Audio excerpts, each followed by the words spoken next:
Well, hello everyone. Welcome to yet another episode of VGF Strat Corner podcast. We're going to be doing Ling today, and if you didn't believe me when I said we weren't following tier lists, well, the fact that we're doing her now and not dead last should tell you something. I wouldn't say she's dead last. Nobody. I'm just throwing it out there. So our guest today, I'm sure a lot of you out there listening have probably listened to Avoiding the Puddle. He was on there. Big name on the East Coast.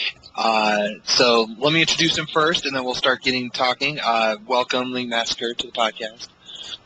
Howdy. So I just want to double check. You're originally from Michigan, right? Why not? Because I remember you being Midwest, and I thought it was Michigan. I was like, I can't.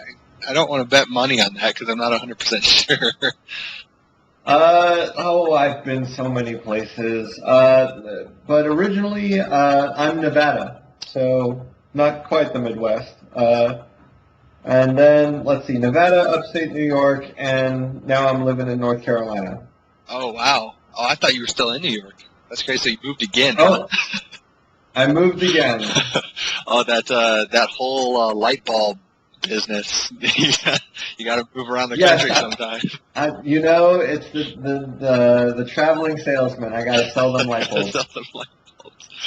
Awesome. Well, I'm glad we could get you on the podcast because I have had some people ask about Ling, and I know she's a crazy character with all sorts of crazy stances and whatnot and stuff you can do. Before we get into the character, just a couple of administrative stuff that I want to throw out there to everybody.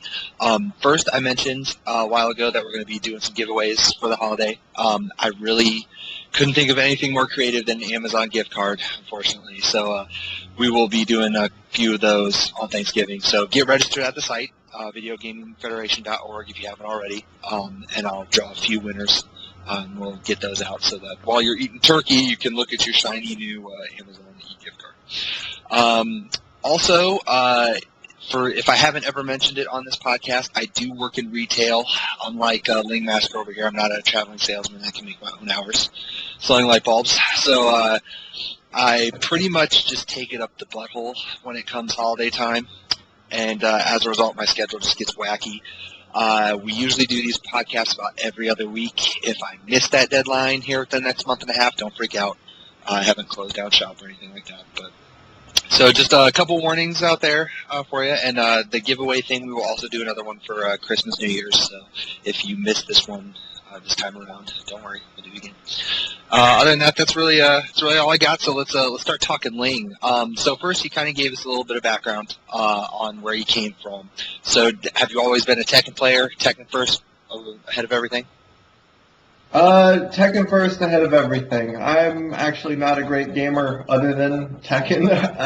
I can play a decent game of BlazBlue or a couple of other fighters. You're a better man than I am. You can't. I don't feel like I can face a fighting game crowd and say, yeah, I don't know how to play Street Fighter. So, yeah, I have to at least keep up a decent modicum of respect there. But, no, it's always been Tekken ahead of everything. Nice. So, did you get into it back in, T3 days, or did, like most of us, did you start getting hardcore with tag? I started getting hardcore at tag. My first tournament was tag. I played 3 in my local bowling alley. Because who did? Yeah, because that's how it starts. You're young. You see the game. It's like, ooh, it's a character that's got nothing but kicks. Let's do it. And I would get to play somebody, and Lord, this guy's playing me. And the first time you get to beat somebody, you're really, really psyched about it. So, it got in my veins there. And I moved out to Nevada. I was SoCal for a time just before I started doing tournaments. And then my first tournament was SoCal. I was living in Vegas at the time. And then, basically it's been 11 years of being tournament active. That's very nice. Yeah, everybody seems to go turncoat and turn into SoCal, at least some part of their life. So Oh, well, okay. I mean, it was before. Yeah, I wouldn't yeah. say Yours was that on my the other second end, might but like everybody has some sort of history, and so it's weird. be. Yeah, mine was getting away from that place. Not a big Cali fan, huh? It's a wonderful, warm, happy place that sucks your money out. So yeah, I'm a Nevadan. I like Nevada, and Upstate I still believe is the best Tekken team that has ever walked the face of the planet Earth. So Cali, I'm okay with that Nice. too. Plug in New York a little bit. I like that. But, I always tell everybody that where I am right now, I will never move, probably, even if, like, someone were to give me a shit ton of money or, like, I were to suddenly become a millionaire or whatever. I probably still wouldn't move because I really like the area I'm in. It's really cheap to live. People aren't uppity or whatever. But And you're yeah, Iowa, Iowa. And, people are like, oh, my God, it's boring, cornfields and whatnot. Well, not really. I mean, we have cities. Sorry to break everyone's heart, but and you had the E series out there we do. a long time ago. Yeah, and it actually just changed because King Fan, I'm not sure if you know him or not, but I've never known. he kind of put up his cleats, when it comes to running the tournament scene and whatnot. So we changed the name, and I took it over, but we're still doing it. It's not called the Ease anymore, kind of out of respect for him because he did so much with them. But yeah, we still do that, and I like the area. It's really calm. We got nice houses and trees, no smog. So they're going anywhere. What's your competition out like? What's your competition out there? Here in Iowa, it's garbage. I mean, it's me, and end of list. Well, isn't Sushi Iowa? Yeah, she is, but she doesn't play anymore. So What? I'm hoping that when Tag 2 comes out, that it'll reinvigorate her. But I don't know. I still think that's a gamble. So I'm sure she'll play it for a week and then probably put it down. And I think Tensaikun lived in Iowa for a while. But Yeah, but he moved back out to California because he's originally from California. For those out there who may not know him, he's a Huarong player. Really good too. At least he was. He doesn't play anymore either because he came out to Iowa to go to school. I believe he became a chiropractor because that's what his father was. But he has his own practice or whatever now. So he moved out to California, did the marriage thing, and pretty much went the route of Tom Hilfiger. If I Oh, he's married. God, way to make me feel old. Dude, I feel the same way. Like everyone around is like, oh yeah, I kind of play, but yeah, I got this full-time job. I'm a manager now. I got 3 kids. What? When the hell did that happen? But I always tell people if I am going to move from Iowa, I'm moving to Vegas. That's going. No, it's a bad place to live. But anyways, you know what? I have been thinking a decent bit on this, and I've been writing about it, about where Tekken goes at this age group, because the median age of gamers is rising. Where does it go? And me and Eris have had comments about it, and he still believes it's the arcade, and that's certainly wonderful. My own point of view is that Tekken becomes the Sunday football sort of event that you can get your friends over, and you can watch your Sunday football, but at the same time you can get in your gaming and have it be an acceptable thing for men in their late 20s, middle 30s, 40s to do. So just push it socially that way. Yeah, like you said, the median age is rising, so where pop culture is now starting to actually pay attention to video games. Go figure. Yeah, I'm all for that, and we'll just see where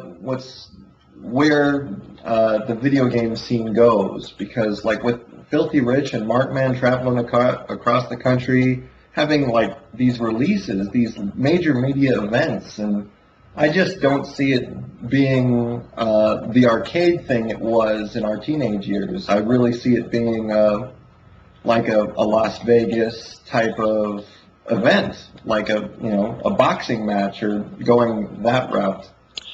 Yeah, it's interesting to see where it goes, and when I actually I know that Eris's last podcast he did on the arcades not being dead, or whatever, which I kind of wrote about as well. But Yeah, it's crazy. We have more money now, and I mean, I hope no one starts major betting on Tekken matches, but you never know. So there was online betting as a way, like an online arcade, where you pay to play and then you get some percentage of winnings. I did think of that, but I'm actually holding a tournament here in the near future where I'm inviting 8 people to compete at my secret island, and I'm paying for their travel, room, and board. And each person will be putting in $100 into the pot, and I'm adding $200 of my own. So it is a $1,000 8-man tournament. Wow, nice. I'm taking it that it's going to be the best of the best sort of deal. Oh no, Lord no, dear God no, no. It is what I always intended Tekken to be, and it's sort of me doing a bit of social engineering. Well, you'll see who I invite, but it's I can tell you this: there will be no monsters at this one. Oh wow! So when is this supposed to go down? This is going down February 11th. I'm announcing the 8 competitors a few weeks after NEC, and it is character and location lock. So only one person per location, only one character, and it is locked as soon as you're announced. That'll be really interesting, especially if you say that there's no monsters. No monsters. Oh dear. No, I'm getting 8 even people. 8 even fighters. Wow, well, I'm excited for that little Valentine's Day rumble in North Carolina. Oh, yeah. Well, Massacre is all about Valentine's Day. Oh, yeah. Oh, well, it's funny that we started talking about this, where does the scene go and everything. A little bit of an update that I was actually going to do after we talked about Ling. Because I want to say a couple of podcasts ago I mentioned the Senate bill that was going through God, who was it? Oh, man. Why can't I remember his name? The streamer guy who's also the lawyer. Shoryuken. Why can't I remember his name? Something Dave. I can't remember his name. That's going to bug me so bad. So Dave, yeah. But it was a big thing. He put up an article about it called Tolling the Stream. If anybody wants to check it out, he actually made a follow-up response to it as well. But there's a Senate bill going through the Senate, obviously. It's called Senate Bill 978, and it has some tweaks to the way that copyright law works, and it would make it federally something that copyright holders don't necessarily have to engage. If the federal government feels that they want to, they can pursue certain copyright infringements, which would if this thing passes, would now include public performances such as streams, since technically, streams are a publication of a copyrighted work, even though, you're playing a game and, games don't really work like movies, but still under that heading. So, they've been talking about this one. We mentioned it a couple of podcasts ago, and I hadn't really said anything about, where it was in its current stage or anything like that. I actually looked it up not too long ago, and just for those out there who might be interested, it's still waiting to go through the Senate floor for voting. So we're a little ways away from it actually becoming law right now, but it's still out there.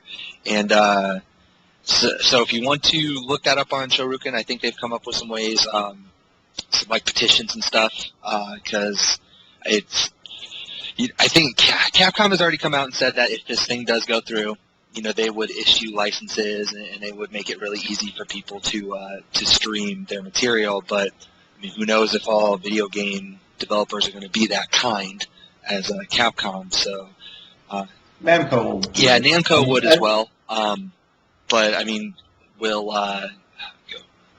NetherRealms or whoever the hell made Mortal Kombat, I mean, are they going to be as forgiving, or are they going to try to charge organizers up the asshole to get a license? I mean, who knows?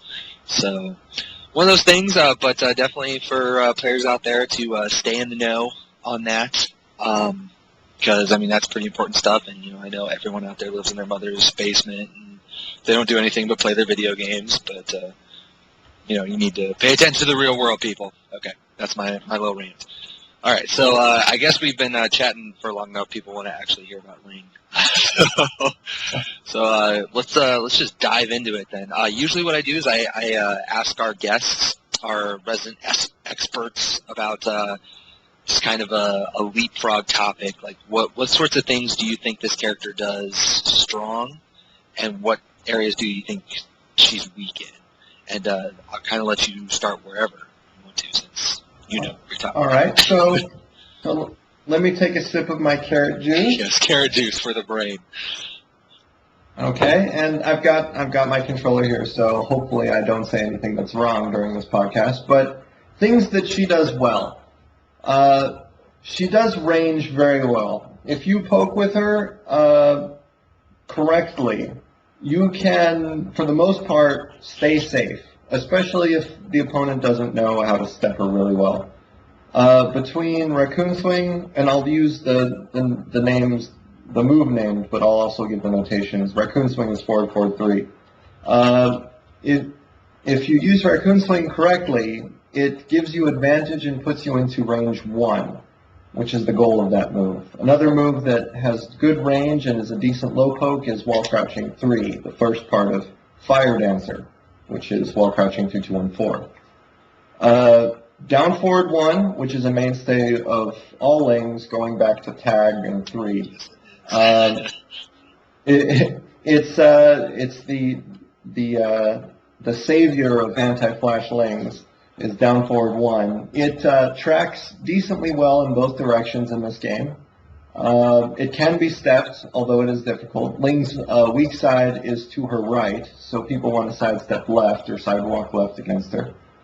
But Down Forward 1, the nice thing about Down Forward 1 is it's really what sets her apart from a lot of characters.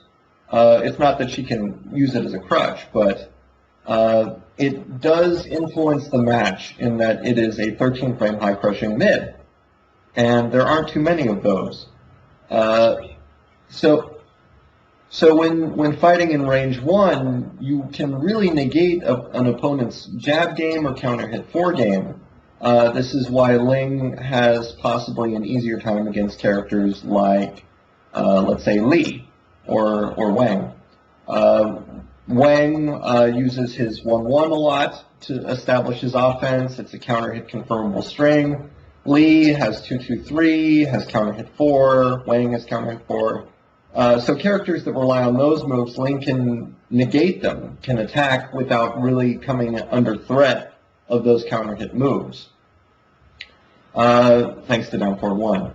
Where she has a problem is her tracking is not the best in the world. Her tracking moves forward 4, which is a short range high with no special properties and no real advantage on block. Has a low follow-up, which is easy to see, so it's not a great move. Possibly one of the worst tracking moves in the game. And to catch people who move to her weak side, she's got back 4, or back 4-4, which is the full string, mid-high, duckable, does not jail, and even the first hit on block is jab punishable. So it's not a great move. So in order to track people who sidewalk to their left, you have to go into AOP or crouching, and those moves are able to track decently well to her right. Other weaknesses, her juggle damage is not fantastic. Her juggles are tricky. The thing with her is that you can't really dial a combo like some other characters. It's really difficult to do decent damage with her in the juggle because the opponent stays so low to the ground during the entire juggle. So on laggy TVs or on TVs that have a stream for those tournament conscious, you have to really recognize that, and on small characters, you have to do basically forward 3, 1, couple of Dark and Stormy, which is Rain Dance 2, and then Rain Dance 2-2 to bind, and then AOP of 4-3-3, which is not her biggest juggle damage. Other areas where she's weak.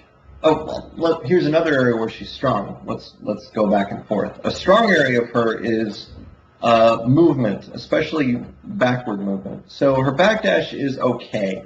It's not a great backdash. It takes a little bit different timing than some other characters. It's not like Zafina or Alyssa, where they've got these monster backdashes, but certainly better than like Paul or Brian, where you have to really practice the snot out of it. Also, she has a number of AOP movements, of Rain Dance movements. Her Rain Dance back 3+4, which is spin her away, moves backwards and it has a built-in sidestep left to it. Which is dumb. So man, opponent, that thing is so tricky. yeah, it's if somebody wants to do a raw running 3, they'll whiff and you can hone their face with Mistrust, which is Rain Dance 4. So she's got good movement, and especially if you know how to cancel one stance to the other, and be able to use her wall crouching moves, her facing forward moves from Rain Dance, and being able to block from Rain Dance. So this is a highly technical character, and I'm sorry if I'm going to say some things that a lot of Ling players won't practice. But going into Rain Dance, if you do up forward to forward, you're facing forward. It's a way that you can face forward without pushing down back or back, where you lose distance or space to the opponent, and you're able to block from Rain Dance. So she is safe even when she is in Rain Dance. What you just do is like while you're back turned up forward and then hold back, and then it takes like 4 frames to block. It's very fast. So. She can be safe. Her movement's great. Tricky. She's got great setups. I've made 2 combo videos basically full of setups for her. If you want to check those out. The first is Bullet Train to buy call, and the second one is Speed Kills. And in Speed Kills, I show off a bit of her movement as well. Can we find those just on like YouTube? Yeah, you can find those. They're up on YouTube. They're in my signature on TZ. But yeah, if you want to find both of them, Bullet Train to Lake Baikal is the first one, and then the second one is called Speed Kills. And then like do Speed Kills Xiaoyu, and you'll find it, no problem. Yeah, I'm gonna have to check those out. I'm glad you mentioned the movement thing, because obviously everybody knows that Ling has really good movement with AOP, Rain Dance, spins, everything else that she has. But you can't undersell that fact. You correct me if I'm wrong, but I mean she's not, unlike most characters in the game, or I guess you could make an argument for pretty much all of them. They all rely on some sort of frame or setup like that, where you have to block certain things, or regardless of which character blocks the move, whether you block it or you make them block a move, it's all revolving around frame traps and frame setups, whereas she's not looking to block anything, she's looking to go around you. Yeah, that is true. Ling does not get too much. Okay, this is where I differ from a lot of Lings. Like, if you talk to somebody like JT Chinoi or possibly Gio, or anyone who would ever talk to Bronze Tran, they would say, you have to know when to hop kick. And I'm not a fan of that strategy for Ling. Her hop kick is 16, not great range, and it's just ugly. And I don't like using ugly moves.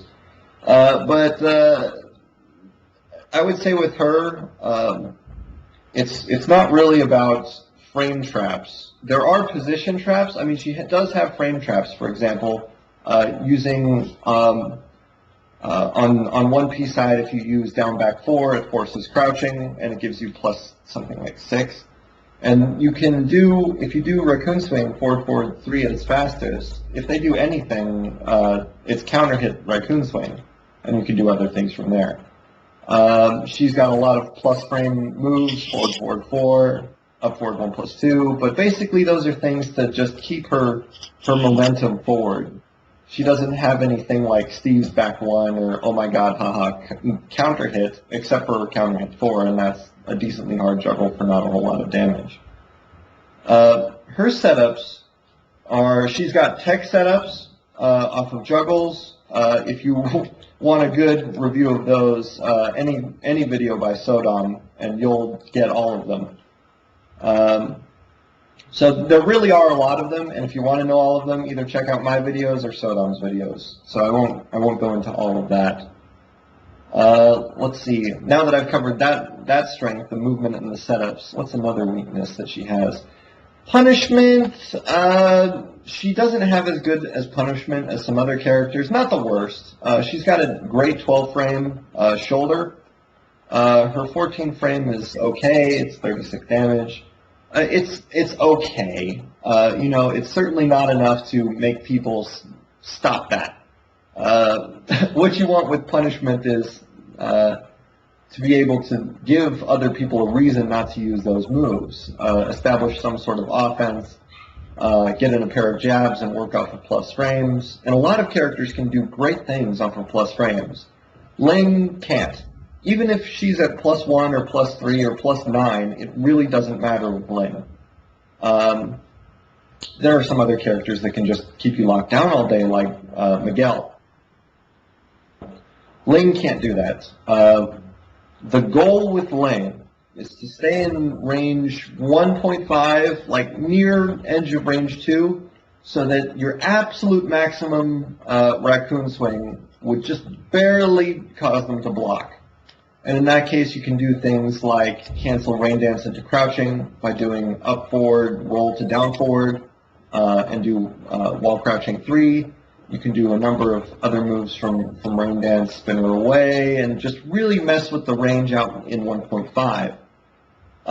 Where she gets into trouble is, as I mentioned before, down forward 1 is a 13 frame move that crushes highs, and that's great, as long as the opponent doesn't have a really nice move that's mid, that's 13 frames or faster. Because that, like, for example, Nina, Anna, their down forward 1, the generic down forward 1. Lee ties with Ling with his down forward 1. So in those cases, if you've got a 12 frame mid that you can spam, Ling can't play those games. She has to play keep out in another way. Because you can just throw out that mid and really negate the advantage that down forward 1 has. So my answer to that in previous Tekkens, like DR, was to stay in their face, stay in range 1. In DR, she definitely was a range 1 character, range 0 character, because 1 down 2 granted you an extra frame than what it does in this game on block. And that's incredibly important for one reason. That 1 frame changes her table of what she can do and before the opponent can do anything. Like, for example, in DR, I can do 1 down 2 and stay in rain dance. I've got my option of throws, reverse hop kick. But what a lot of expert players discovered was they can hop kick and beat out most of my options. And they're right, they can, except for rain dance 2. And this is true in DR. Just her normal little back poke. So what I would do is I would run up 1 down 2 and then automatically throw out rain dance 2, the first hit of dark and stormy. And if they hop kicked, they got floated because it was 1 frame faster. Now here's where we're getting into frame games. And that would say, okay, they can't hop kick, and now I can work in all of my rain dance throw game. In this game, it's 1 frame slower, so the first hit of dark and stormy ties with hop kick, and that's not a fair damage trade at all. So I can't really play those 1 down 2 games anymore, which is why I've basically taken that move out of my repertoire in this game, just as a punishment tool, because it's great on hit, but yeah, other than that, it's not something you can use to close distance, let's say. So in those situations where you're fighting an opponent who has a 12 frame mid that they can spam, it's a game of waiting them out. Ling can move back wonderful on an infinite stage. She can really be quite pretty as she's being turtleish. So Raccoon Swing to close the gap, AOP forward 3+4, her forward roll, her AOP forward roll, her wall running 3, which is the only wall running 3 that gives a juggle in the game, gives +3 on block. It's steppable, which is its only downside, and it can be floated. So there are a number of ways to close the gap with Ling, and the reason why she's not a top tier character is that each one of those ways she has to approach can be stuffed if you know what you're doing. And if you're facing somebody who has a lot of Ling knowledge and can recognize those things, then it becomes a game of playing on even ground. And Ling on even ground with some other characters where they have their tools, and Ling doesn't have her tools, it's just, spacing and being the better player. It gets a little bit hard at times, especially if you're facing a really good player. Well, I know usually when I play Ling, I'm an Armor King player, but I played Law for a long time, and I still play Law in Tekken 6, and he's just a much better matchup against her than Armor King, because even though Armor King's tracking is infinitely better than it was in DR, he still doesn't have a lot of things that kind of scoop low, which is really dangerous if she's doing her AOP and roll stuff. So usually I'll pick Law because his hop kick hits lower. And also down 2-3, you mentioned the punishment thing. She can punish that. You mentioned the shoulder, and I'm not sure what her 14 frame punch. Oh no, she can. That's a 15 frame move. She can do down forward 2-1. Her hop kick is 16, but her down forward 2-roll-1 is 15. Wait. The lifting pulse? Oh no, I meant for Law. Usually what I'll do is his hop kick or the down 2-3, because she can't launch at -15. So yes, she can. She can. I didn't think she had a 15 frame launcher. Yes, she does. Down forward 2-roll-1. Really? Yeah, it's 15. I did not realize that. I never. Yeah, and it does more damage than a hop kick too. It's 23 damage versus 15. Ah, there you go. Learning stuff as I go. Because I never thought that she could punish that. So. Oh no, like I think Raven's the only one who can't from neutral. But so she can punish 15 just fine. Nothing wrong with that. And the other thing is down forward 2-1, the second hit tracks perfectly, so you can still throw it out and keep people honest if they just want to sidewalk mindlessly. So that's a great launcher. It's fantastic. Is that new, that to Tekken 6? No, that came in tag. Down forward 2-1. Huh? Yeah, but it wasn't in tag and in previous games, or at least I think it was in tag. I'm pretty sure it was in tag. Yeah. In previous games, that move was launch punishable. That was 15. In this game, down forward 2-roll-1 is 12. So it's basically a hop kick, but with the second hit that tracks and does more damage. I see. Shows you how much I know about this fucking character.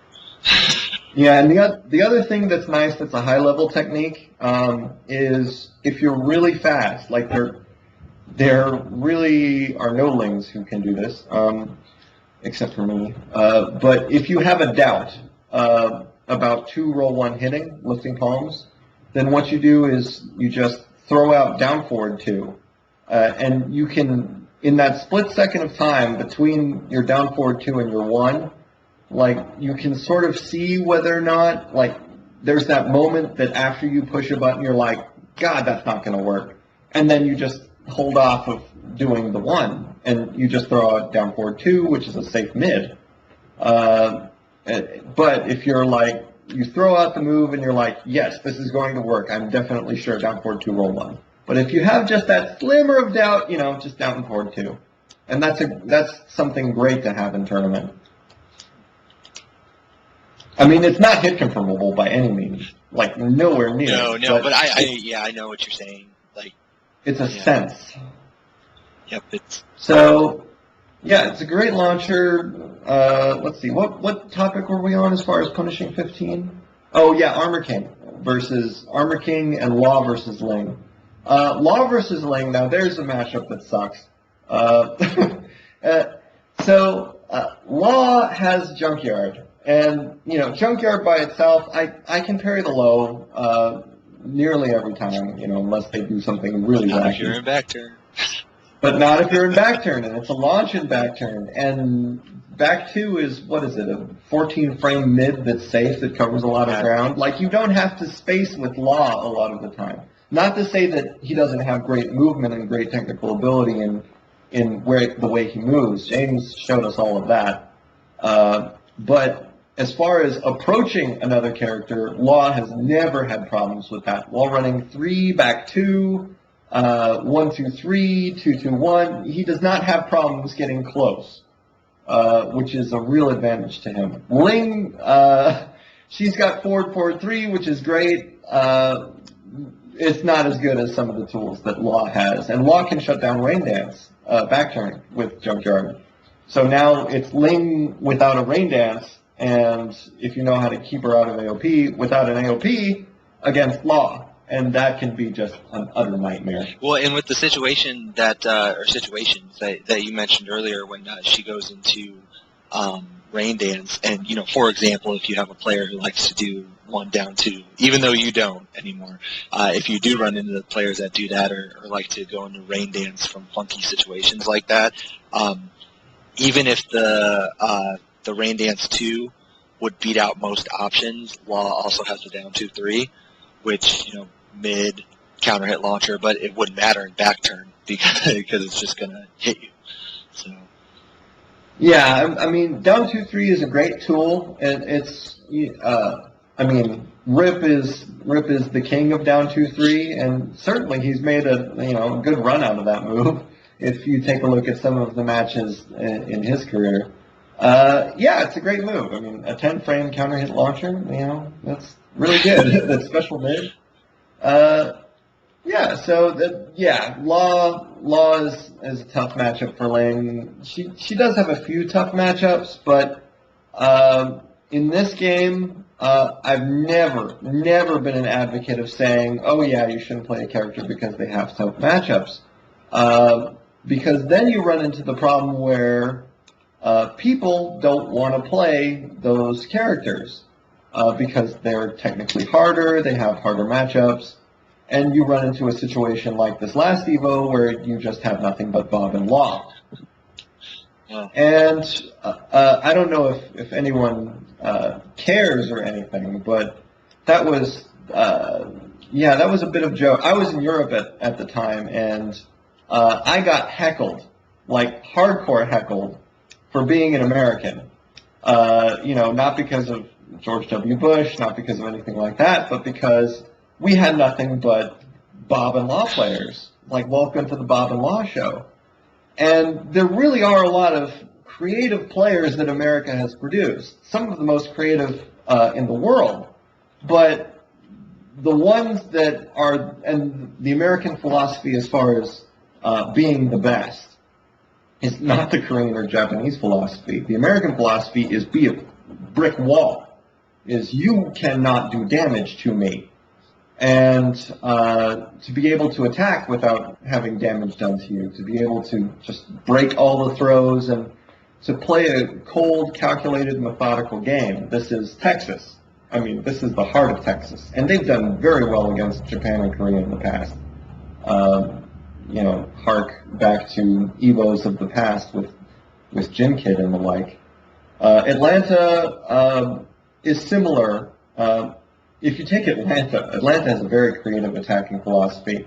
Poke chops, stalking back 2, Anakin's stutter backdash forward 1 while crouching back 1, and then the scary wall standing 1, which ties it all together. And with Atlanta, you've got more of a Korean style with movement being king. Like if you've watched Nin, it's incredibly aggressive. Dong Steve also, and like a lot of Korean players, you don't have the American sense of I am a sheet of iron. You will not touch me. Which is great. I love players that do that. But let's expand it out a little bit. It really showed just a lack of how Americans are practicing. You pick fucking Miguel, Bob, law to a certain extent. You can put in time to law. But the thing about those characters is they don't require a whole lot of practice. It's not like great characters like Nina. Nina's a great character. Julia's, a great character. There are a lot of Roger, great character. And we're just not fielding the competitors in these characters that we used to. And it's because, real life kicks in or whatever excuse you want to put out. But I really don't feel like the saints of these characters are doing their work and taking. Well, okay, I'm being a little bit unfair. It's really hard to compete with certain players like Core and Fab, especially when you don't live in a high competition area. But honestly, just spread it out a little bit. Don't be a law player because you saw somebody pick law. Tread your own path. And yeah, I tried to do that with Ling, and I did okay with it. Yeah, I actually went the opposite route because in Tekken 4 I played law because they introduced the DSS stuff. I thought that was just the fucking coolest thing. So I picked up law, and then in Tekken 5 he became actually good, 5.0, and then but still there weren't a lot of people playing him. So I was like, okay, cool. This is still cool. I still like this character. Nobody's still playing him. No one's really tapping into his potential. And then you get this no-name law player who, that first Evo that they had 5.0, he just comes out of nowhere and places like 4th. So I'm like, yes, awesome. And then DR, he was still pretty good. And then in T6, he just became really cookie cutter. I was like, so I played him for a few months, and I was like, okay, I'm not feeling this character, so I moved to Armor King. So every once in a while, I'll still bounce back to him. Well, watch James. He can be cookie cutter. He really can. He's got all the tools that he needs to just, hold back and then do the right move at the right time. But as far as very pretty movement, back turn canceling, parry setups, and movement while standing 4-game, James really made a nice run out of that. And some other players in the past, Tekken 4 through 5, often Intel. Oh yeah, Intel was a huge influence for me. Right when I saw some tournaments he was playing in for Tekken 4, and I was hooked with laws. Oh man. Oh yeah, his Tekken 4 law was amazing. Really a stylistic player, and I love it when people take characters that people think should be played a certain way, and then just makes them their own. 725's 121 or String Bean's Turtle Tekken 4 Steve. These were amazing in the fact that they were unique. And that part about Tekken is what I'm hoping to bring back, and that's what I'm shooting for with my upcoming tournament. Nice. It should be a lot of fun. And yeah, I completely agree. I love seeing people do their own thing. Yeah, you don't. Yeah, it's such a shame because I was actually there at that Evo and I watched that, and I pretty much just turned my head. Because I was in the line, the big ass line for the Tag 2 machine. And I was like, what a Tag 2. Ignore that. It's a sad situation, but we're working on it. So let's get back to Ling. Back to the character. Back to Ling. All right. So we were on methods of approach, and I was mentioning wall running 3, raccoon swing, Ling's optimal range, and poking, some character matchups, a couple of other things, and also giving notes about plug my own videos as far as looking at setups and SODOMs. So now I'd like to talk about, since we were just talking about styles, some of the different styles I've seen over the years. And let's go back, shall we? So let's go back to the first person to really make Ling a tournament-worthy character. Okay, there are a few. If you talk about 7th Pixel or Shano, Jom did some excellent work too. But as far as they were concerned, with their tag, Sinjin being another strong tag Ling, as far as they were concerned, Ling's game was a combination of X marks the spot, down forward 1, and 1 down 2. Dude, X marks the spot. That's my move. Like, I fucking love that move. It does everything you want a move to do. Well, it does. My knowledge of this, I know what this move does. X marks the spot for the uninitiated is forward, forward, 1 plus 2. In this game, the tracking is not as good as it was in the past. Range is not as good, and the first hit will sometimes push an opponent back farther than the second one can hit. Which is why I no longer use that move for poking. Like, some players use it fantastic. Sinjin is an amazing X marks the spot user. But I don't use it, so I'm just going to discuss the style. And as of recently playing a guy by the name of Raiden, he was using it intentionally whiffing the first hit of X marks the spot as a method to approach, with the idea that the opponent attacks and the second hit's on counter hit, which provides a juggle. And actually a very meaty juggle. I was going to say that the second hit is super beefy on counter. Yeah, on counter you can actually counter with 4/4 3 plus 4 in previous Tekkens, I believe. I don't know about this one, but like it's a beefy hit.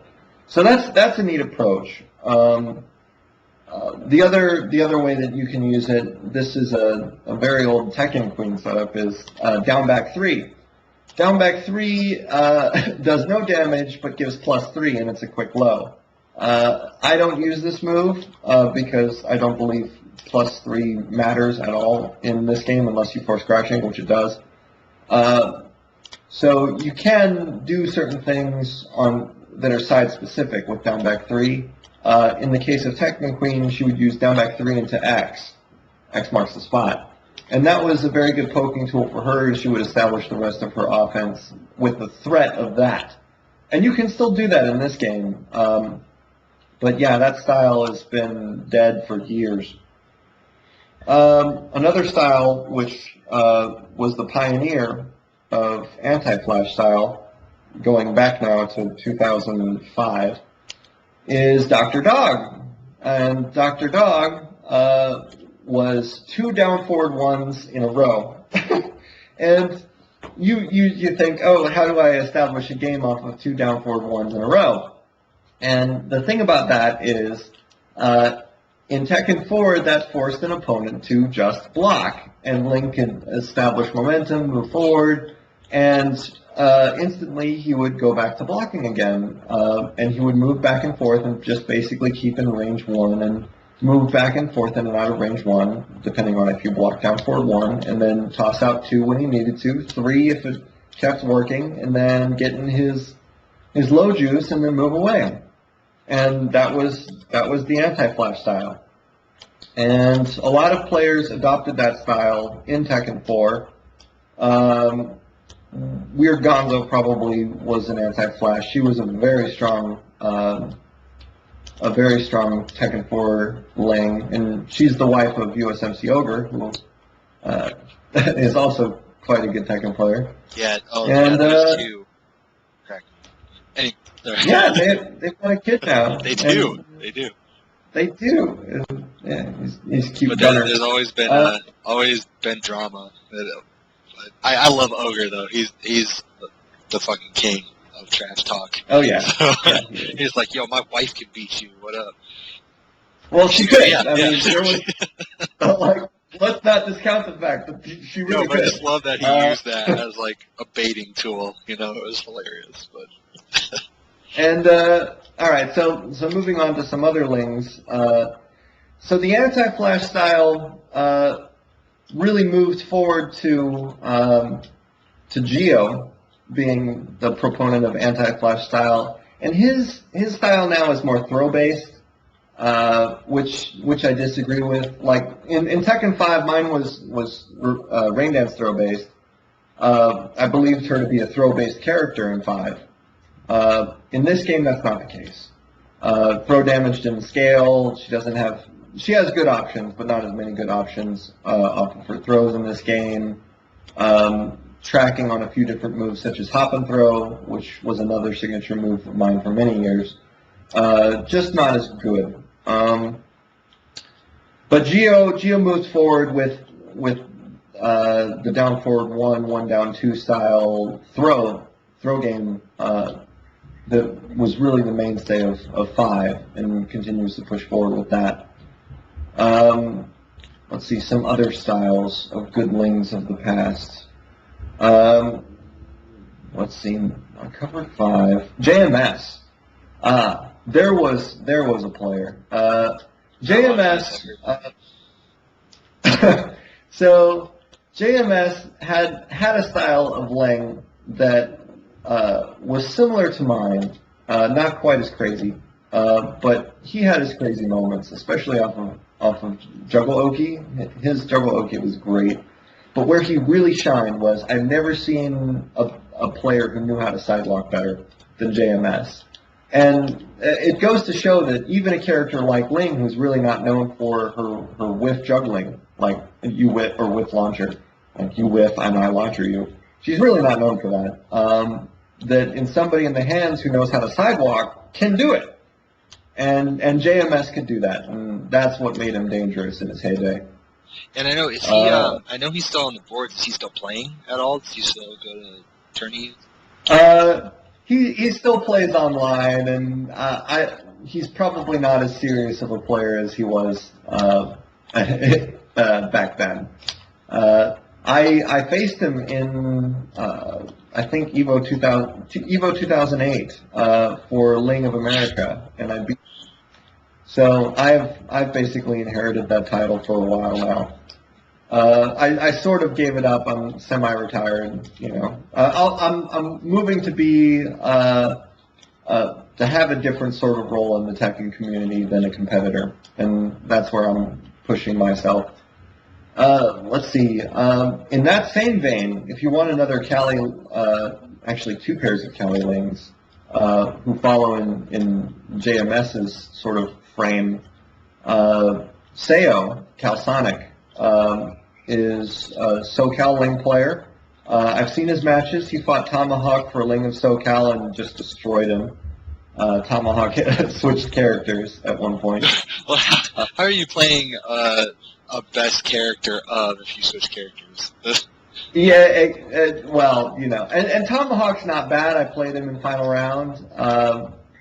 But, yeah, Ling v. Ling is a special sort of match. It's a crazy match that, like, I'll play Ling players that aren't quite as, let's say, established as I am. For example, Sialist, Marbles, Saya Strike. And, you know, these are all right players, but certainly, technical-wise, I'm probably a bit better. And I have difficulty at times. Not that I would lose, but... Just throw that out there. Not that I'm going to lose to these bad players. Not that, what I mean by that is I have difficulty playing my normal game, and I just have to say, okay, time to be, you know, bland. And my base level is pretty good. You know, I do a lot of, if you watch my gameplay, I'm crazy. I throw out all of these sorts of moves, these setups, like, whoa, he's going all over the place. But if you just take me at a face value now, of being able to break throws, space, and do low, I'm actually pretty good. But I just can't play that way. It's like I can, but for short bursts, which is what I have to do against these other Ling players. It's because she's crazy. It's a Ling v. Ling is crazy. The other California player that I wanted to mention as having sort of that same style is JT Chinoy, who's currently in the Philippines. But really, he's an Alyssa player. So he has sort of that same style with Ling of just being safe, and then, you know, get in your punishers where you can, sidewalk, launch punish, and just sort of an anti-flash style. He mains both Ling and Alyssa, but his Alyssa's better. One question I did have, you talked about her juggle damage, you know, a while back. You know, and her juggles are unique. They're a little abnormal, if you will. But how is and you mentioned her damage, but how is her wall game? Because walls are so important to Tekken 6. So I mean, her wall carry, from what I've seen, isn't all that bad. It's pretty good. The wall damage seems a bit, but you mentioned she has a lot of setups, a lot of Oki traps. So how does that compare? Well, her wall damage is actually not too terrible. It's her rain. If she's in rain dance. If she's in rain dance, she has, depending on the character, rain dance 2, rain dance 2, rain dance 2-2-1. And that does a beefy bit of damage by itself. She can get off of just maybe not the best in the game, but she can get mid-70s off of just something that splats. There are characters who can get 80, mid-80, but she's not terrible in that regard. She does have a lot of wall traps, some of which I show in my videos. If you end with forward 2-1, you can get Hypnotist 2 or Hypnotist 3+4, which gets some extra damage off of it. There are hop over tricks, which Sodom really spent a lot of time perfecting. Up forward 1+2, that's another one that's a nice thing. You can actually hit up forward 1+2 at the right time if an opponent tech rolls and hit their back. And if you do what's called Sodom's flip-flop trick, if you do up forward 1+2 and hold back, and then you hit an opponent's backside in the right angle, you can get forward 1+2, which is a 12-frame move, and they can't block it. In other situations which require them to tech on a specific side, you can actually get mistrust as well, which is Vectrum 4. And the other thing that you can do, if you wall splat and it's a straight-on wall edge, you are absolutely facing the wall, she can do the first hit of Dark and Stormy, Rain Dance 2, and then immediately do a forward 3+4, and if the angle's right, you'll hit their back with the back turned forward 3+4, which is this giant overarching mid, which on special block is a special throw, where she lands on their shoulders and slaps them in the face. Really goofy. That one. Yeah, and that can hit an opponent in their back. So let's see, there was one other. Oh, she can do forward 3+4 and hit an opponent in their back. She can. The Jewy setup. So this setup I learned from watching Jewy's Nina, who's now in Thailand, NorCal player. It's a setup where if you're catty cornered to the wall, where the opponent's left-hand side is the closest to the wall and their back is directly to the wall, what you do is you do a wall stun, let's say down back 1, so make flower, and then do forward 1, sidestep left, down forward 1, sidestep left again, for example. And if an opponent tech rolls, you'll get their back. And then you can do a number of really mean things to their back. In Ling's particular case, her highest damage that she can do to an opponent's back, especially if they're slightly off-center, is forward 3-1, 1+2, and then forward 1+2. And that's beefy. Let's see how much damage that is. So the first part is 56, and then the next part is 30. So 86 damage on an opponent's back. That's pretty beefy. That is pretty beefy. And if they tech, if they fall for one of those setups, they're dead. And a lot of people don't know about the Jewy setup. So it's a good way to get through the bottom part of a tournament, and she can refloat against the wall. So really her wall game is dependent on getting to the wall off of a juggle. Where she has problems is wall splatting. Like if you're fighting a person and their back is to a wall and you're both in neutral, there's really no move that you can toss out that is just the right move. Like Bob has upward 1+2. Miguel, you could argue that down 1+2 is a good choice. because it high crushes. Paul for the same thing, down 1+2 if you can bait out a jab. But those are just moves that, or in Law's case, the one where he advances and does the high that has Sabaki frames. Or Wang's counter hit confirmed 1-1-2. Ling does not have that. She maybe has 1-2 delay 1, but nothing that says this will work. Does her shoulder wall splat? Her shoulder does wall splat. So if you want to do like I've known people to use this strategy, and I've adapted it at times when I'm facing like a Paul player and I'm reminded about it, is to throw out a pair of jabs, sidewalk, and if they throw out anything and it whiffs, shoulder, which is a viable tactic. I don't do it because shoulder is launch punishable, and people don't know how to launch punish it a lot of the time. That's another thing about Ling's launchers, is that people will let them go, especially if you're doing a whole lot of movement, and oh my god, he's being crazy, he's throwing out raccoon thing, he's throwing out all of these different moves, there's 20 different moves, oh my god, he's going fast, so fast, so fast, so fast, mistrust! And I blocked it. And then they're like, oh crap, I can launch that. And numerous players, good players, I'll be in that scenario where I'm just moving really fast and throwing out all of these moves, and they're trying to watch me. They're just watching me. Look at him go, mistrust. Oh, I blocked it. And she can do that. She is a thinking man's character, where you can play a game that attacks a person's mind.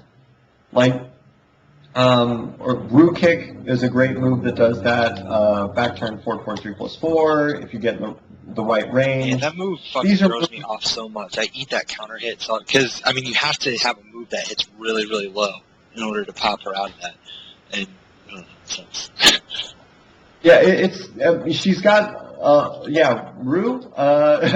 Ru will mess people up because the thing about Ling is that you constantly have to keep in mind all of the things that she could do to you.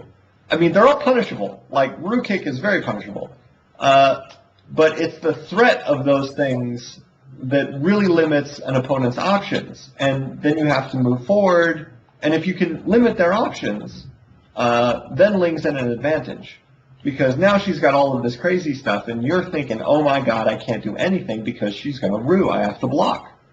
And then she can move forward. So really, she's the way that I play her. You don't have to play her this way. Is attacking a person's mind. And then at some point, especially in tournament, if you're later in the bracket, like the downside is it takes a lot of thinking power to keep up with her through a tournament. Another style that I use with her is attacking somebody's nerves. If I play a real turtley style and the opponent is playing a character who can't close the gap easily, let's say Lee, and I just block and backdash and down forward 1, and he can't get his counter hit strings, and he can't do a whole shit ton of damage at one time. He's having difficulty sidestepping me, and all he can do is get close and low. And then, I crouch jab or down forward 1 or do whatever in order to get back out again. That is really unnerving, especially if I keep running down the clock. And over time, if you run somebody's nerves down where they keep thinking, I can't get in, I just can't get close, I can't attack him. It's like any time I try to get close, he pushes me back out again with a blocked move. And then, you're at 15 seconds, 8 seconds, 4 seconds, and then you start throwing out stupid shit. And that's when I block it and just launch you. So that's another way of attacking an opponent, is just by killing their nerves. Let's see, there are some other ways, attacking somebody's character, like taking advantage of their sidestep weaknesses, having a large character knowledge. You can attack somebody mentally using trash talk. That's something that... well-documented, I'm not good at that particular style. Like, I feign weakness a lot of the time in my tournament style. But there are ways really a match is played in people's minds and not on screen. And it's about destroying another person, like embarrassing them, making them feel angry, making them feel diminished, hurt, like doing all of these things. And if you can influence a person through your gameplay, control him, control what they're feeling, then you can win. You can truly win. And that, I mean, it's one of the things I like about fighting video games. You can't do that with a shooter. I mean, you can do it with something like StarCraft in a strategy game, which I think strategy games are, real-time strategy are a close cousin of fighting games. And I mean, it's just one of the things that I really enjoy about the fighting games and the fighting game community is that deeper level of getting to know someone. Like, to be a super nerd boss and quote Farscape, or not Farscape, but Firefly, you know, you don't really know somebody until you torture them. Oh man, I can't believe you just made that reference. Oh yeah. The sad thing is that I know exactly what you're talking about. That's, so what does that say about me, I guess? Oh man, that's funny. Yeah, you know, it's like you're talking to a bona fide boss nerd over here. Like, I'm pretty good. Oh, that's hilarious. No, I agree. I agree, though. Like, you start rattling those nerves, start poking and prodding, you figure out who somebody is real quick. Oh yeah, and you know, it's a nice thing to learn about somebody during the course of a match. But the downside is occasionally you run into people who really think you're a bad player or think you're not worth their time, and I hate playing those players. Like, even if they're better than me, and even if I'm learning stuff, it's just I feel like it's an utter waste of my time to play somebody who isn't vested in playing me.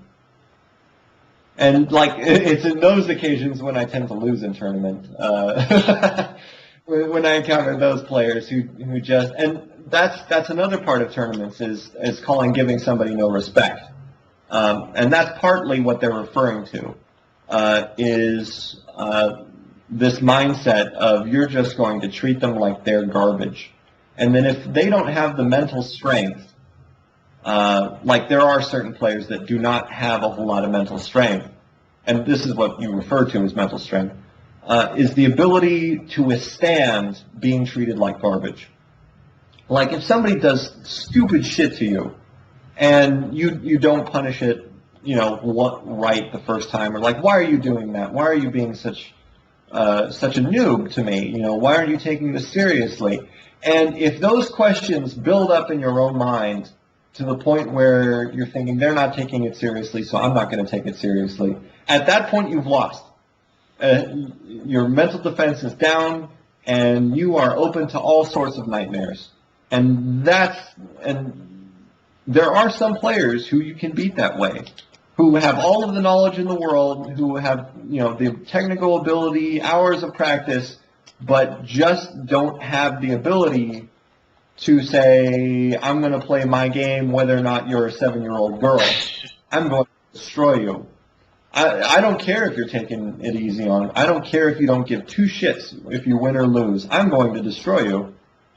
And you can either sit there and take it, or you can fight me. It's funny you should mention that, because there's that kid who plays Street Fighter that's, literally like 12, 13, something like that. I've heard that he's broken down and cried a couple times. Which is, how do you even play against something like that? You're like, seriously? You destroy it's them. like, I know that you're 8, but come on. Keep the tears in the bag. No, you should, no.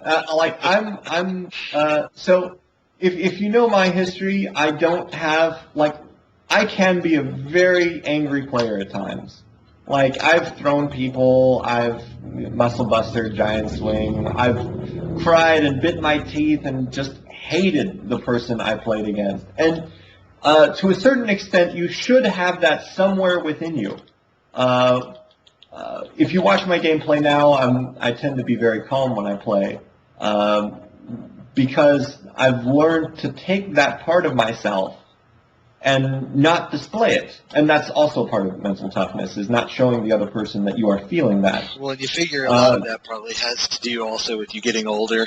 You know, you're people tend to be a lot more volatile when they're 18, 19, 20. It's true. I mean, there is some of that, and I think that's a good thing. You know, the scene is maturing. And, oh no, yeah, I think it's incredibly good because, I mean, you still, even though a lot of people like to think, you know, we have all these veterans who are, you know, late 20s into their 30s. Some people are even getting into their 40s, which is true. But I mean, you need that kind of maturity to help all these newer kids, you know, not just play the game, but you know, learn how to deal with life. You know, it's like, okay, it's a two-edged sword. I mean, if you look back to where the scene was in the Tekken Tag days, we did not have that sort of influence, or at least very little of it, and we basically lived off our own piss and vinegar in order to push ourselves forward. And you know, a lot of people in the community these days think that that's the optimal way to go about it, is to find these guys who just practice hours and hours and hours because deep within them they will have something to prove.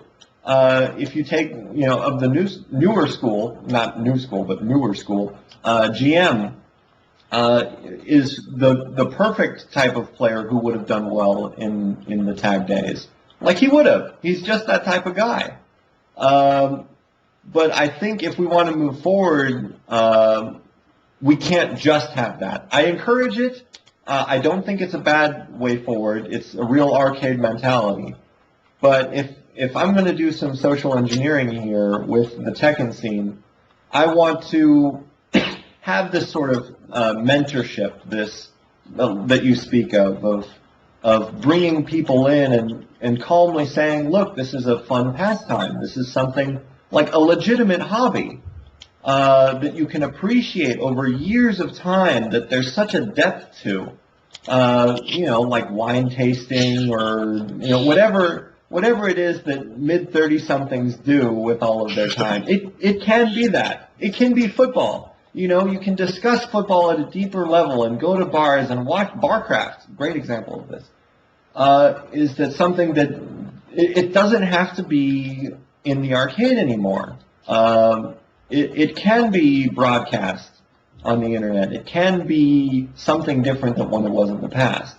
So I do miss those players like GM, but I'm really looking forward to some of the newer players who I hope to invite to my tournament, who push themselves forward in a more, I guess, academic sort of way, who like the hobby. You know, you got me. I am a fan. Let's figure out how to make me a good player, how to help me find my own style. And you know what? That's what I want to do with players. Is anybody who I practice with, anybody in North Carolina, upstate, I am a fan of helping people develop their own style. Nice, very nice.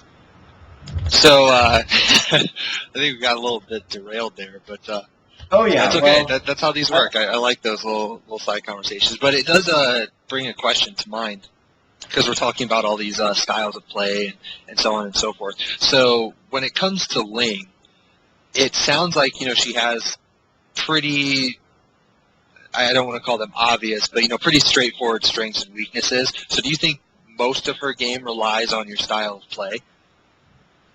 Or is there some sort of format that you can always follow and be like, okay, these are the things that you need to keep in mind?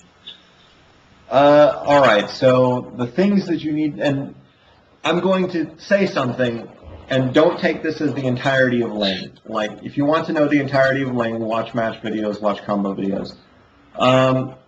But just keep this in mind. It's called peeling the onion. It's what Ling has to do in order, it's her poking game, essentially.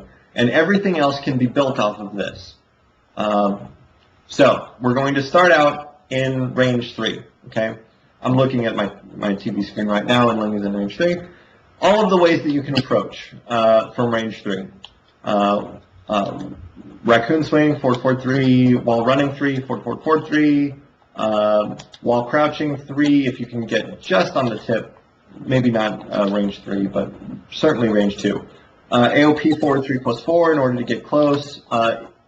any great Tekken player, in order to be great and not good, needs just one good way of ending a match, and AOP forward 3+4 into like wall crouching 3 or wall standing 2 or wall standing 4, any of those, is a great way to end a match. Moving closer to range 2, you've got AOP up 4. What you want with AOP up 4 is the second leg to hit. If the first leg hits, it's actually launch punishable. Not many people know that. If the second leg hits, you're at +1 even on block, and on a hit, you've got some major advantage.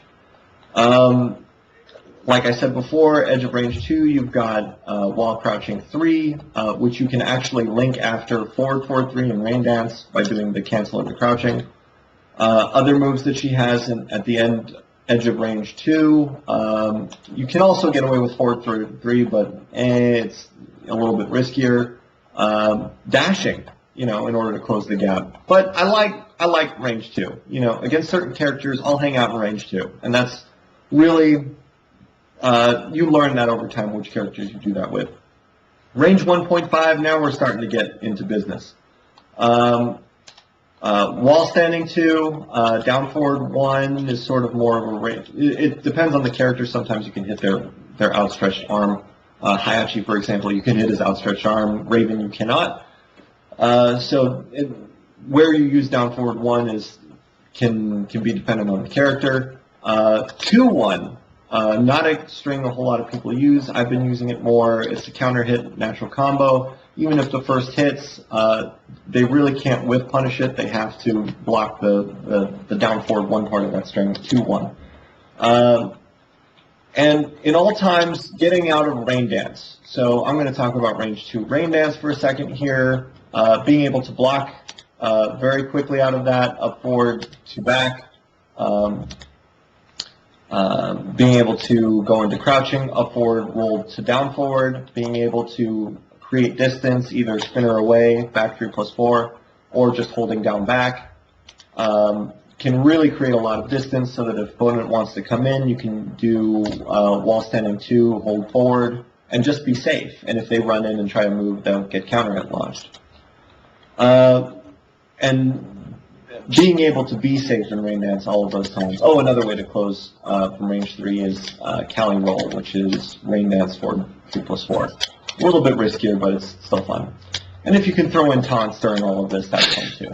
Now we're starting to get into Massacre Bell.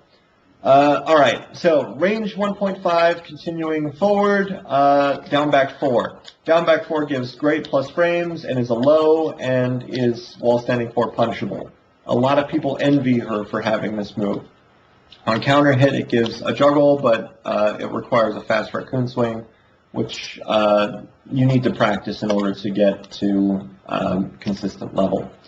And I mentioned certain frame traps off of that move before.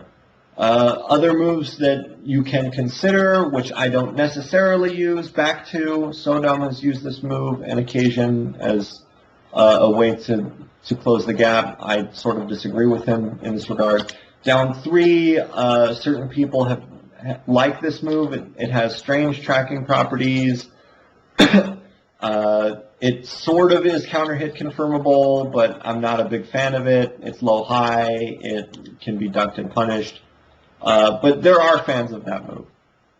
Other things out in range 2. Back 4 if you want to catch people who are sidewalking you a lot of the time, but I don't spam that move ever.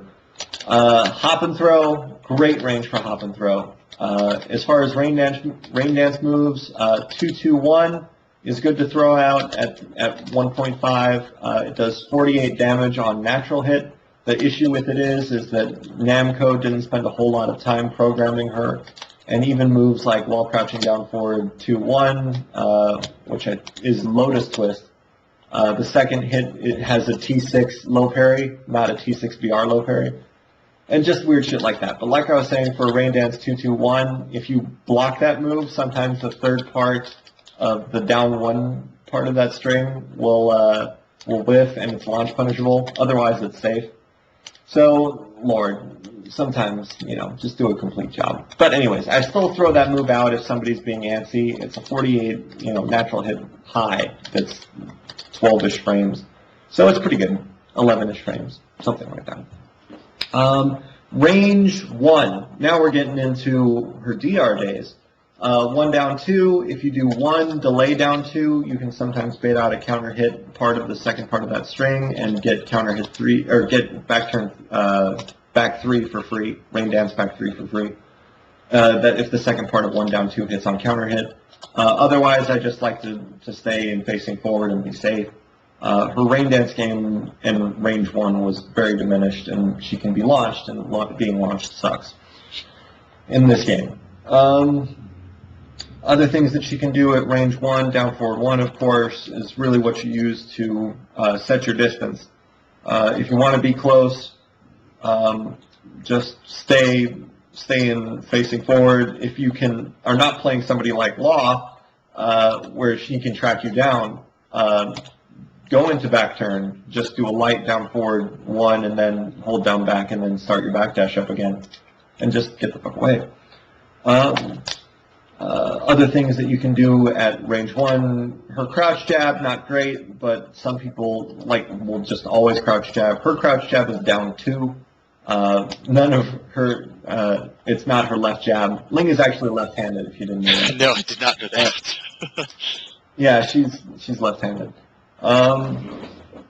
So is Wang, I think. But no, no, Wang's not. Just Ling.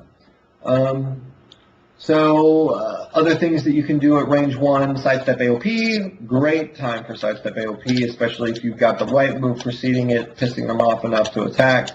High, like doing a whole bunch of jab. Oh, jab, the perfect range 1 move, and I say that being a Tekken 4 player. Jab is the perfect range 1 move, and the reason why it's the perfect range 1 move is because unless you're playing somebody who's really good, it utterly dictates what they have to do. A good player feels perfectly fine blocking all day, backdashing, using his movement. A novice player, or I won't say novice, but a player who's not as good, will block it, but at some point they will get in their head, I should be doing something. I should be punishing him for jabbing. And what they'll do, the first thought that enters most people's minds is, I'm going to crouch jab, or do something like that. Oh, I'll do a low move that high crushes, and that's great. And there's a technique which I learned from ZZY, or adapted from ZZY, I will say, a king player in Upstate, where you jab, and you just jab and keep it that plus run. Well, if you're a plus 1, they can't jab you back, unless you're, they can't jab you back. And so they think, oh, I'm going to crouch jab. And at that point, you do a neutral hop, which is just a small hop. And you confirm if they do the crouch jab or not. And if you do the neutral jump and they crouch jab or do anything, any sort of move at all that hasn't already hit you, you do neutral hop kick. And this is true for a lot of characters. A lot of characters can do this technique, and Ling can too. Where you do a neutral hop kick and boop, kick them up in the air, and it's a 30 damage launcher, which is only jab punishable, and some jabs don't even reach it, like Wings. So it's a great move. And if they just sit there and block, like what a good player should be doing, is you can do a neutral jump and come down and just do a jab, like on your way down. And if you time it right, towards the end of her jump, she does sort of a diagonal down forward sort of punch. And that splats on, or that knocks down on counter hit, and it's safe. Both moves are safe. Even if you do the neutral one, where she just sticks your hand out, basically, it's safe. And that's, the beauty of neutral hop, and you're not really throwing yourself out there for a whole lot of damage. So that's a high level technique. But jab sets up everything else. It's the threat, like I mentioned before, of being able to limit an opponent's options. This is the primary example of it, is just jab, jab, jab, jab, jab, jab, jab, jab, jab. And they can't jab you back. And they know that. And they're thinking, what can I do? Oh, I'm going to go low, and then neutral hop kick, and they're dead. And the trick is knowing everybody's number. Like a rule of threes type thing is, on the third one, you do the delayed hop kick. On the third part of a setup, you do it. And everybody has their number. For most newer players, it's 3. If they see something again, they recognize the pattern, and on the third time they react to that pattern, and that's when you kill them for reacting to that pattern. The great player, the good players, the really good players, their number is 2. Even some players, their number is 1. And those are hard players, but you can deal with those players. The difficult players, the ones that suck, are whose numbers are like 5. I hate playing players whose number is 5.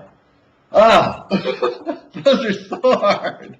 Because they'll sometimes vary it up to being a 6 player or a 7 player, and you just can't read them at that point. So those are interesting matches. All right, but back to range 1.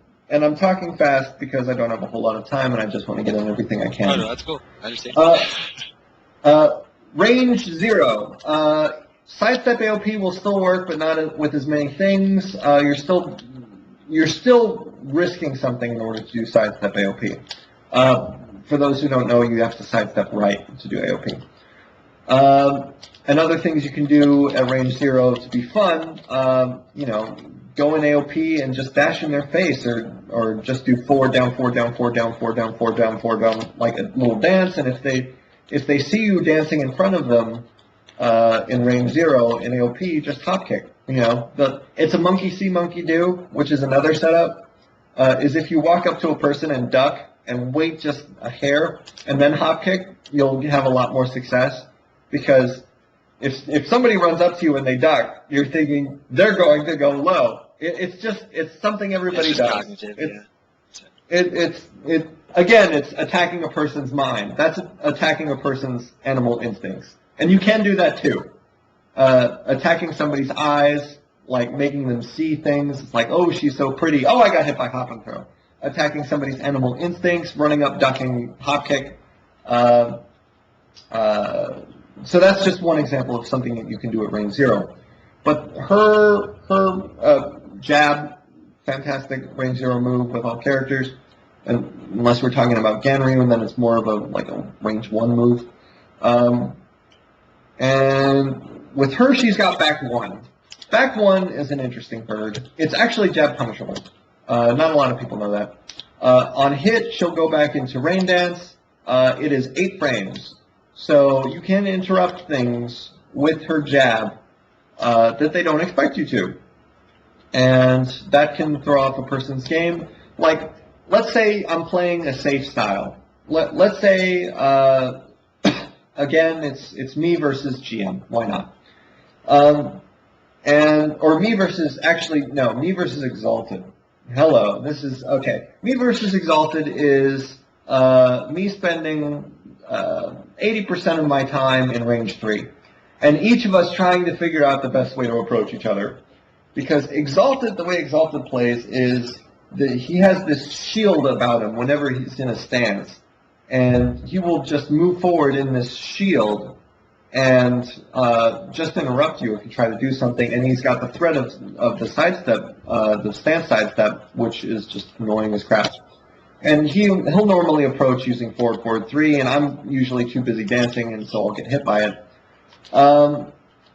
But as far as range 0, he'll be in his stance, he'll move in with Razor Rush or something of the like, and I'll do back 1, which is 8 frames. And so all of his cognitive knowledge, all of his autonomic functions, where he'll just do the brainless sort of thing against he would some average player, he can't do against me. He has to be there. It has to be visceral. He has to be fighting me, not Ling, in that case, because I've got an 8-frame move. And if he doesn't, he's going to have to do something different. And he does. He'll react. He's a good player. He'll block and do whatever, or he'll back up because it's got 0 range. But back 1 is just the sort of move where if somebody spends all of this time trying to get close to you, peeling the onion, gets through her raccoon swing, gets through all of her rain dance retreats, all of her dancing, gets through sidestep AOP, gets through down forward 1, gets through jab. He's gone all of this way to close the gap.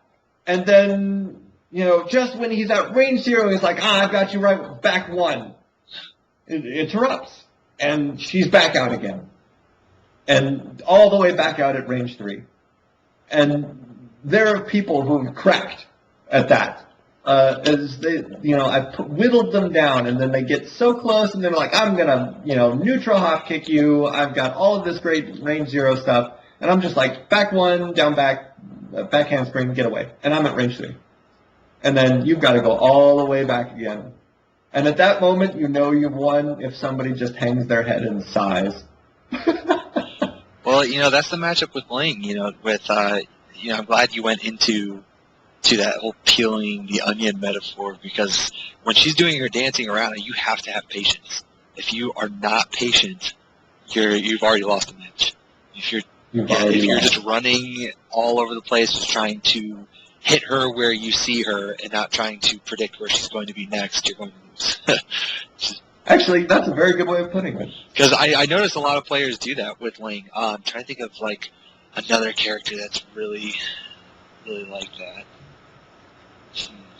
She's definitely Alyssa. Alyssa's like that. Alyssa would be a character like that, but she's more like that brick wall thing that you were talking about earlier. Like, she has a lot of stuff that's just, I have this bubble that's really hard to break. Even though where I am, it's really hard to get through to me. Yeah, and she can be in your face in an instant, but you have to predict where she'll be. Like, with her, it's not worth it to fight her in range 1. You've got to fight her in range 3, and with Ling, that's hard because her range 3 tools are pretty good. But to eliminate her range 3 tools, you have to jab her out of a wall running 2 or a wall running 3-3, or 3-4, wall running 3-4, or be able to sidestep or sideblock, and then block in case it's the legs, or sidestep AOP and be able to cancel and block. By the way, you cancel AOP by doing up neutral block, and a lot of players don't do that. So that's sort of what you're talking about predicting where she'll be. He's like Ling, for example. He's about to do a wall running 3. I need to watch for that. Oh, he did it. Sidestep launch. Or jab and keep him out. Well, and I mentioned that because that's a problem that a lot of newer players have, and Ling, unlike some other characters that are sort of like that, like if you look at like Gordo's or Zafina to a little bit of an extent. Oh, Zafina and Gordo's, those are great range characters. Like, I wish, I'm hoping to build up a Zafina for my 8-man tournament. We'll see how that goes. She with back 1+2, and if you just play, and her backdash is great. I'm just sorry that certain people who wanted to main Zafina didn't want to spend more time with her. And I think that's due to having some monsters in the community who you play those versus those characters, and you're just sort of depressed that it's so easy just looking at them. It looks so freaking easy to do it. I'm hoping my tournament at least encourages some people to make a style of their own and to really push it at making characters more than what they are now. I agree. I absolutely agree. It'd be nice to see more variation out there. Although I am in the camp that thinks that there are too many characters in this game, but if they're there, you have to use them. And there's all we have is bombs apparently. Bombs. I don't mind having too many characters if somebody's willing to. If there's a force that differentiates it out of it, like they did a great job balancing this game. There are a lot of great characters that people just don't want to play, and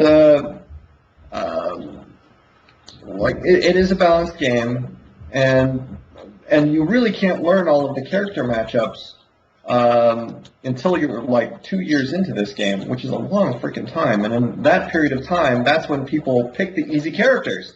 Because they don't want to learn all the matchups. They want a character who's good against everything. I've got a 0 frame on block mid.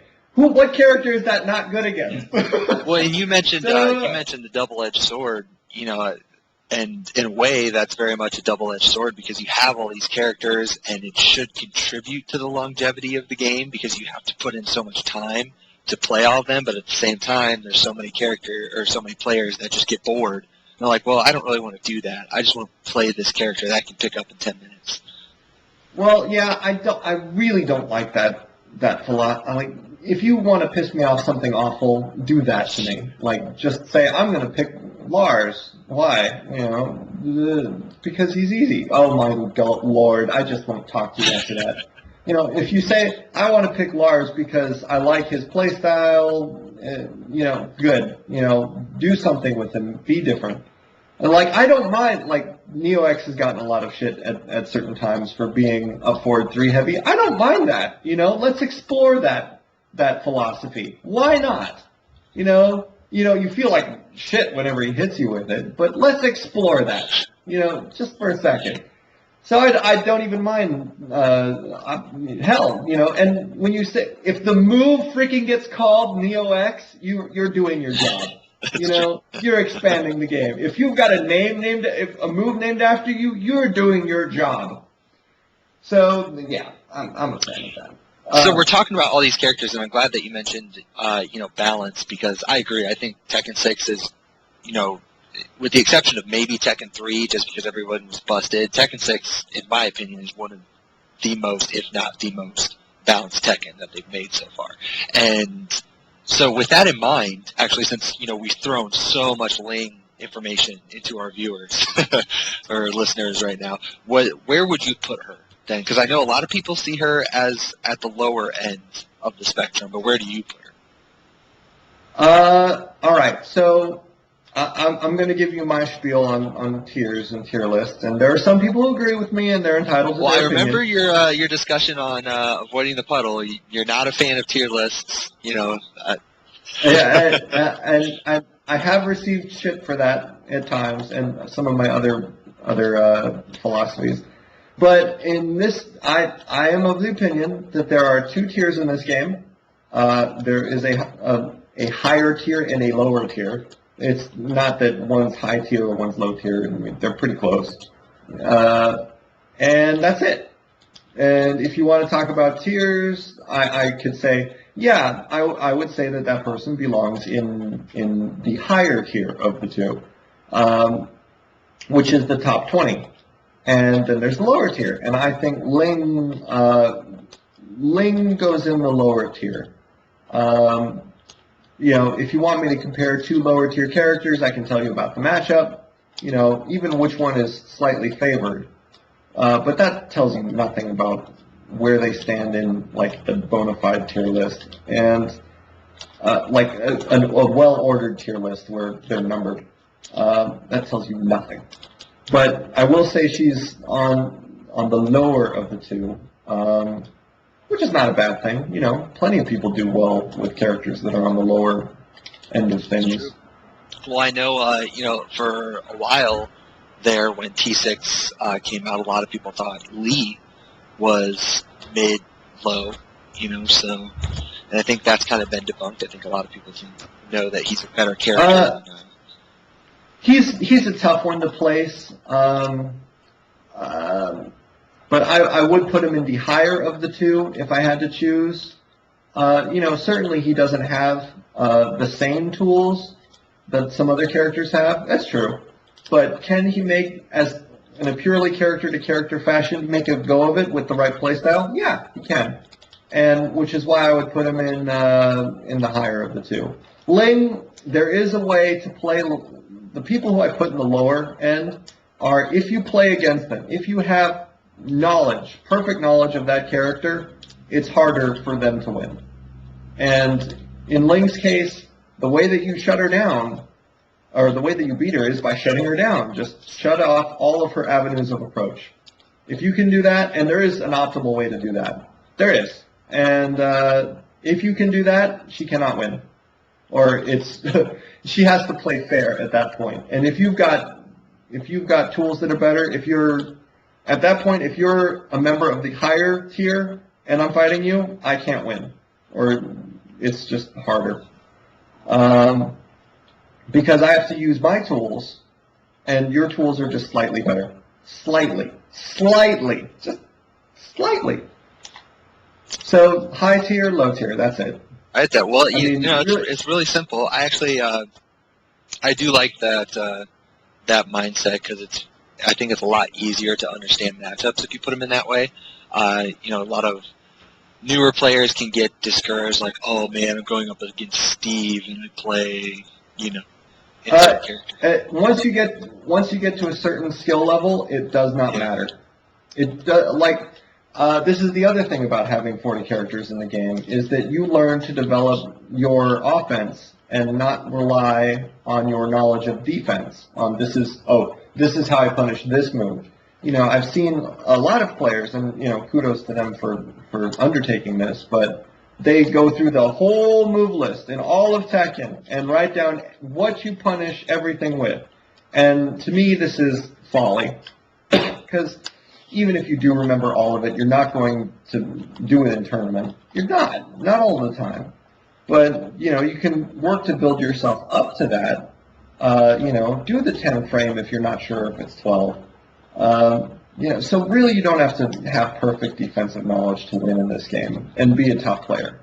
What you do need to have is the sense of timing, being mentally strong, being smart, not about the character but about your offense. I'm not going to chuck out a 12 frame punishable move if we're both at low life. That's stupid. Or I'm going to throw out a 10 frame, if they can only punish with jabs and I'm almost in range, I'll throw out a 10 frame punishable move, and if I need to win, if they're up on life, I'll throw out a 10 frame punishable move and then neutral hot kick afterwards. And because that way I have a chance at winning. Sure. And that's a very core-esque philosophy. But, okay, maybe that wasn't a smart strategy, but I'm just trying to give you an idea. Like, one great example of this, I was fighting him in an MLG, and he does Yoshi's sidestepping spin, which takes away life, and he put himself into rage. I'm like, you brilliant bastard. Yep, it's He made a fan out of Bronson Tran that day, I remember. That's a bold move, too. Yeah, I was like, ooh, that was intelligent. And, just fight smart and have a smart offense. And if you've got a smart offense, you don't need to know 40 characters. You don't need to know all of them. You just play safe. You do your thing. You be a fighting gamer. Be there. If you want to be an American and be a brick wall, be a brick wall. If you want to be a pit bull, be a pit bull, damn it. But I just disagree with the idea that you have to go through the entire freaking move list in order to properly play a game. That's dumb. Oh, that's funny. Yeah, there's a lot of different ways out there, I guess. Well, man, we have been chatting for a while. I can only hope that of all that information that we threw out there, that something stuck. Something stuck to those people listening. So I have some little discussion topics or whatever after we chat about the character, but I'm all out of them today.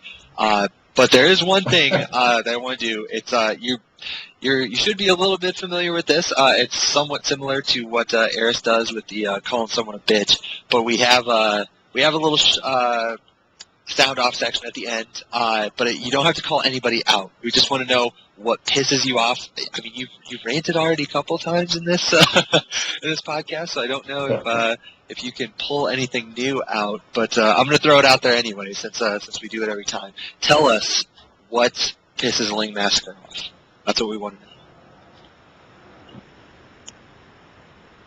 What pisses Ling Massacre off? Just one thing. If you had to pick one thing out of all the things. Ugly, shoddy. Out of all the things, ugly, shoddy play where it's obvious somebody isn't practiced. That'll get me pissed off. If somebody does the same stupid thing over and over again, it's like I want to reach into my own colon. Players who I can live with players who need Tekken in order to verify self-worth, and it's an easy trap to fall into, but it's not something I like seeing in the community. Let's see. If you use Tekken as a means to make money, I think you're retarded. Like legitimately retarded. Okay, maybe not. I shouldn't use the word legitimately because that's actual medical condition. How about this? You're dumb. If you're in this game to make money, you're utterly dumb. You know, you're in this game to have fun, to expand yourself, to be a better person. And if you're not in it to be a better person, if you're in it to get that guap, and I am looking at some of you right now, you are a moron. He just pulled up your picture on Facebook. He's looking right at you. I am pulling up your picture right now. You are a moron. Let's see. Anybody who gives up their character or their style when they're losing, or complains that, oh, I just don't have the tools to win. You know, don't pick a different style. Don't pick a different character. Play your style better. Play your character better. You can play anyone in this game. Anyone. This ain't freaking MVC2. This is Tekken. You know, this is a man's game. This ain't MVC3 where one hit kills you. No. This is a man's game. A thinking man's game. Freaking child's game. Street Fighter. Fucking block all day long. Freaking dick's game. Only 12-year-olds can win in Street Fighter. Only in Street Fighter. Utterly, obnoxiously boring game. You know, this is a game, you know, and people complain that it's too hard. Oh, there's 3 dimensions. Fuck you. You know, if you don't like this style, it's not your cup of tea, sure. But if you're like, it's too hard, just, have a bad day. You know, on me, have a bad day, asshole. Oh, that's funny. I like that. I like that rant. You need to be in it for the game. I like the co-op. I haven't heard that term in a long time. Yeah. Oh, funny. I'm gonna get that guap, you dickhead. You know, if you like your character, if you're in love with your character, if you say, I play this character because I connect with them, I like them, but you know, they're just not as strong, they're not as easy as some other characters, then, you know, and you pick these, you know, you're betraying yourself. And that, it doesn't make me mad. That disappoints me. That just makes me sad. Core, why did you stop playing Ganny? You had a great Ganny. And Ganny is fun in this game. Why did you stop playing Ganny? I don't understand it, Core. I don't. Man, that guy gets so much hate. It's hilarious. Well, I don't care about the other things, you know, shit happens, whatever. But for that, I find it very difficult to forgive him. Like, I don't care about the whole unplugged issue or if he shows up late, you know, it happens. I don't care.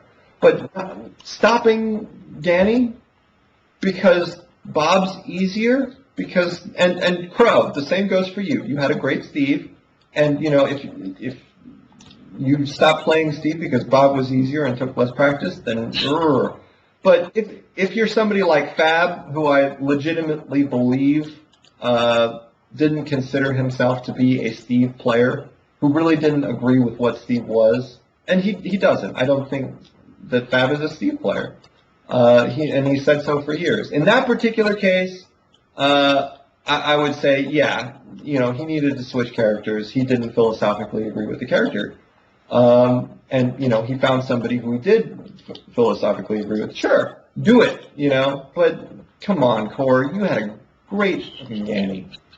And, you know, it just was you. It was you. It was Core's Ganny. Or String Bean. String Bean Steve? That was such a good Steve. That was so good. You know, and, you know, take somebody like Andy. Andy, or 725, he'll make 1-2-1 work. You know, it's not the same 1-2-1 with Steve, but he'll make it work. And he's got this whole flicker 2 defense with a spacing flicker. Oh, that is so nice. It's just so specialized and unique and developed, and it's Andy, you know? And that's just so nice to watch an artist at work. Or exalted stance canceling, or Suiken's forward 3, or just all of the things which make these players, poke chops stalking back 2, like, it's not throwing out back 2. He's literally keeping you in range 2 and picking that moment when it's going to be a counter hit. And he'll stay in range 2 all day long, and then mix it in with crouch dash 3, and that's how he's approached. I mean, it's just so nice and so stylistic and individualized. Why?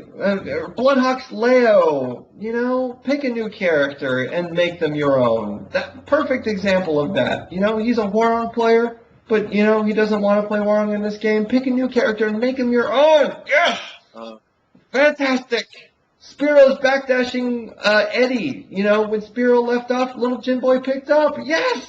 Down forward 2, picking up side 2. Yes! That's individualized, stylistic, nice, crisp, clean. It's lovely. And I need a napkin. Wow. Man, I'm glad you mentioned Bloodhawk because just a little bit of a preview. We will be having him on the podcast, so yeah. Oh, excellent. Yeah, so hopefully he can give some insight. I've kind of given him the option whether to do Hwoarang or Leo, so I still can't tell anybody which one he's going to pick, so you'll have to tune in to just wait and see. But hopefully he'll do Leo, because I know he's been making a name with Leo, so that should...